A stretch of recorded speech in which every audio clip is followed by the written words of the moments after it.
Okay, we're here talking with Dr. Joan Rosenberg. Joan, Yes, let's flip the tables again here. Let's. Do you have a question? I do. Okay, good. Because we've been engaged in this discussion Yeah. about the difference between being obsessed Yeah, and being the best. yeah. So how do you differentiate the two? What? Wow, it's a man. Because I often say, I use the term obsessed or haunted, that I've been haunted or obsessed with this term my whole life, because my dad used to wake us up and tell us we were the best. And so we'd wake up, that would be the first thing you'd hear for, 40 years or whatever it was.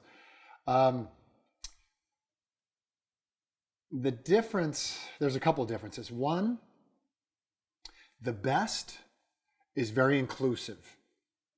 It brings people with you. Right. At my events, often the mindset that I have to set in those rooms, it's not about your story and how good you are on stage.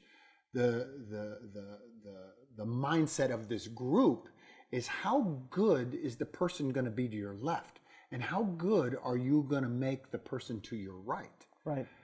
And so we fight shoulder to shoulder like that for each other.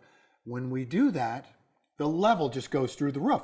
You become the best in the world at what you do, because you're fighting for others. I think obsession, the sickness of that is, it's this sense of narcissism, like megalomaniac, like, I'm going to get this, I don't see anything, I'm going to leave 100 dead bodies in my wake. I think the best brings people with you. Right. So they go to the top with you. Right. It's very inclusive. So it's not just the best. It's not just the best in me. What ends up happening is I also see the best in you. Well, so I invite you to just come along on that same journey. That's right. That's why, and every time I talk about it, and every time I've set out on one of these best journeys, people come with me. Whether it's one of my kids or all of my kids, could be friends, could be teammates, whatever I've kind of set my mind, like, I'd like to go to the very top of that field right there. People then see themselves inside of that story, and they come along too. Right. That's why it's so inclusive. It's not like, I got to be better than Joan, so she can't come along. Only I can be the best. Right. So it's not about domination over. It's not about control or coercion or force. No. It's that we actually share in the experience of the pursuit of what is the best. Us, again, kind of being the most fully expressed. Right. Or being our best. And you've also talked about kind of resolve in the same way. Yeah. Yeah, I mean, there's got to be a resolve, because, what if we just resolve the fact that, like, this is as famous as you're ever going to get right now, and kind of be resolute about it. Like, really bury that notion, like, get rid of it and have a little ceremony and bury that thing. Right. And like, okay, so because it just seems like most people are trying to get more notoriety or more famous or more money, and what if you just resolve the fact that this is where you live, right here? Now, you can create, and you may make more money, you probably will, and you may get more famous, but that's not your aim. Your aim is to be the best. Right. The focus, you actually change the focus just to again, living the most creative, living the most fully expressed, being the absolute best. And again, we used the word generosity before, being the most generous of your whole spirit that you can be. Yeah. But that is the singular focus. Yeah. So in that way, like, we've turned this whole obsession and this whole haunting up on its ear, because now we're talking about, to be the best, you got to also be the most generous. Right. And there's so many examples of this throughout, history. You just look at the people who, we think of, like, that's the best football player, that's the best ballet dancer, that's the best gymnast, that's the best cellist. They were also the most generous. Right.